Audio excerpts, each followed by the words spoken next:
Now, going back to the book here, he kicks this one off. This is directly out of About Phase 2. And it's also, well, this one says, there are no bad troops, just bad officers. In the book Extreme Ownership by Leif and I, we have a little chapter in there called No Bad Teams, Only Bad Leaders. Yep. So it's the same thing. And that axiom goes back to Napoleon, who said, no bad regiments, only bad colonels, or something along those lines. So then he talks a little bit about the guy that was previously in command, a guy by the name of Colonel Lark, and that's a pseudonym, but here we go. After 6 months under Colonel Lark, the 439th had suffered the equivalent of nearly 40% casualties without ever meeting a significant enemy force in open combat. Rockets, mortars, booby traps, and friendly fire had done most of the damage. That's same thing in Iraq. That's what most people were facing in Iraq. Rockets, mortars, booby traps, which is IEDs, friendly fire. That's where you're getting most of your casualties from. Of course, in Iraq, it was mostly IEDs, but then mortars, rockets, and then you get your gunfights. Blue on blue definitely makes up a section, not a huge section. But of course, obviously, it's something that we experienced. Back to the book here. All armies prefer high ground to low and sunny places to dark, Sun Tzu wrote over 2,500 years ago. Low ground is not only damp and unhealthy, but also disadvantageous for fighting. If you are careful of your men and camp on hard ground, your army will be free from disease of every kind, and this will spell victory. I don't think General Westmoreland or the U.S. commanders running the war in Vietnam knew Sun Tzu from Sonny and Cher. And here he talks about what the damaging effects were of being in the low ground. In just 48 hours in soaking jungle boots, foot rot set in. Mosquitoes zapped them with malaria, leeches sucked onto their balls, and even up dicks, and morale vaporized before Charlie fired one shot. Luckily, we've covered Sun Tzu on here, so nobody that's listening to the podcast is ever going to be out there without thinking about the basic principles that Sun Tzu taught. Most of the 439th soldiers knew that each time they took a step, they risked the ugliest of wounds. A bullet makes a hole, a chunk of shrapnel may take off an arm, but a mine turns a soldier into a splattered, shrapnel-punctured basket case. Many troopers in the battalion had concluded that waging war consisted of crossing a field, hitting a mine, calling for a medic, patching up the wounded, getting a medevac, then moving out again and hitting another mine. They also did the math and figured out that not many of them would be lucky enough to make it through 365 days it took to rotate home. It's a horrible view of war. You know what we're going to do? We're going to walk around in the bush until we hit a mine. Some of us are going to get blown up. We're going to call in a medevac. We're going to get them out of there the best we can if they're not dead, and then we're going to keep walking until it happens again. Back to the book. The wounds were vicious. Young men blinded, legs and arms and dicks and balls ripped off, bodies punctured with dozens of bleeding holes. For the VC, mines and booby traps were economy of force weapons, easy to deploy, cheap to produce. Besides causing heavy casualties, they produced a lot of psychological stress. Soldiers never knew when they would lose a foot, a leg, or a life. And the frustrating part was there were few ways to fight back. Because who are you going to fight against? The bomb goes off. There's no one there. It's a victim-activated IED, which means you stepped on a pressure plate or you pulled a trip wire. Something that you did made it blow up. There's no one to fight against. No one to shoot back at. Yep. The tally of needless death in the 439th was well established before Colonel Lark took command. Lark's immediate predecessor, a gung-ho lieutenant colonel, drove the troops like indentured servants. One steamy day, a company working its way across a rice paddy was plodding through several feet of water and muck, while overhead in the command and control chopper, the colonel kept screaming, "Faster, go faster." It was never going to happen. The troops were already moving at max speed. In a lather, the colonel landed. Jumping out of his bird, he sprinted to a paddy dike and then leapt on top of it to make his point. A supreme Mekong Delta no-no. And when the almost instantaneous explosion blew him 20 feet in the air and he died immediately and needlessly, the ultimate ego trip, I was told the grunts cheered.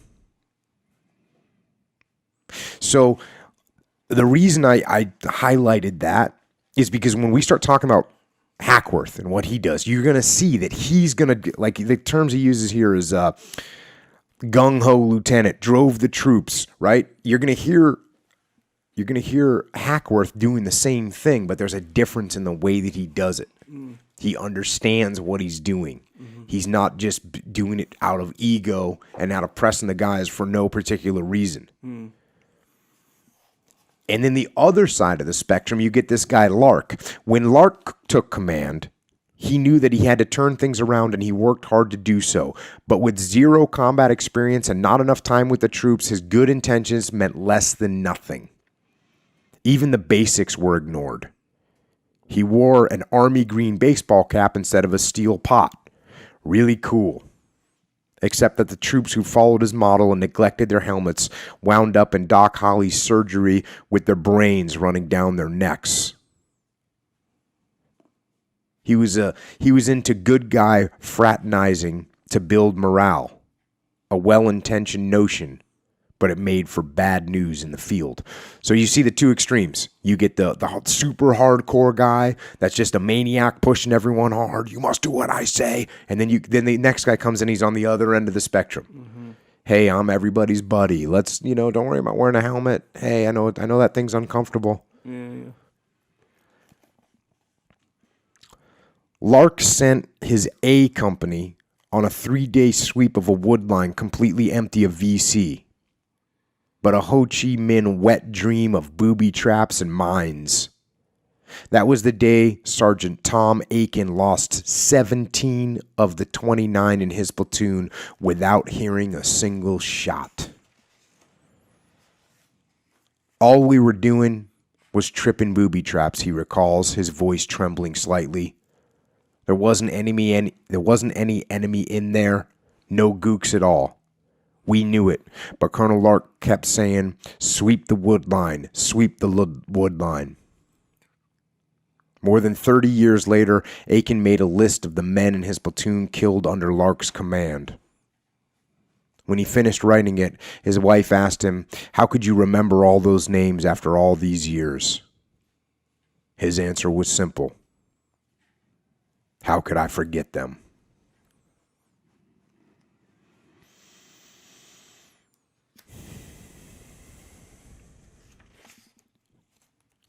Now here's another incident that takes place just before Hackworth arrives and takes over. The VC had planted an American-made Claymore mine alongside the road. The world blew up suddenly in smoke and fire, Evans recalls in Doc, Platoon Medic, that's another book. His blood and guts memoir of life with the 439th. A wall of supersonic steel balls blasted the passengers, shredding metal and flesh. From the bush, rockets swooshed down, lifting the Jeep and trailer up into an expanding fireball that tossed mangled soldiers all over the road. Automatic gunfire stitched every square foot of the road as those few GIs still able to made a run for an adjacent water-filled ditch. Those left behind screamed and wailed and cried out.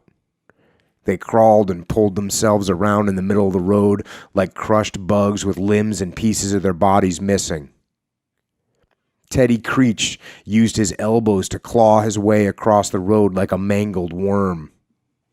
His hands were mutilated beyond recognition. His leg had been severed from the hip, except for a tether of bloody skin and flesh. The jagged end of the detached bone kept digging into the road and staking him in place. He fumbled out his knife and, in the way that a trapped animal will gnaw off his own foot in order to escape, cut himself free of his own leg. Richard Forte lay with a bullet hole in his belly. His bloated gut signaled heavy internal bleeding. His face was the color of old ivory. And that's something I've seen before where someone's gut shot. There's not a lot of blood coming out of them, but you can see their stomach starts to fill up because they're internally bleeding and they turn super pale because it's like they're bleeding out, but they're just bleeding inside of their own stomach, and it's really obvious what's happening to them. Back to the book. It's all right. I'm okay, Doc, he groaned.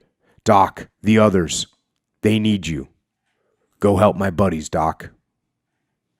Where did the Army get such men? Evans wondered, thinking of others when they themselves were dying. And what did they get in return? The VC picked us off one by one, he recalls, one by one, day after day. The 439th was helpless and demoralized against a superior army of ghosts that could do to us what it wished.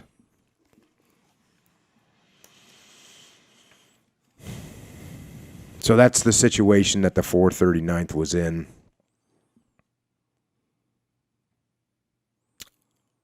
Just an absolute disaster. And can you imagine what the morale is like day after day? You're going out, as we just said, going out, walking through the bush just in order to get blown up.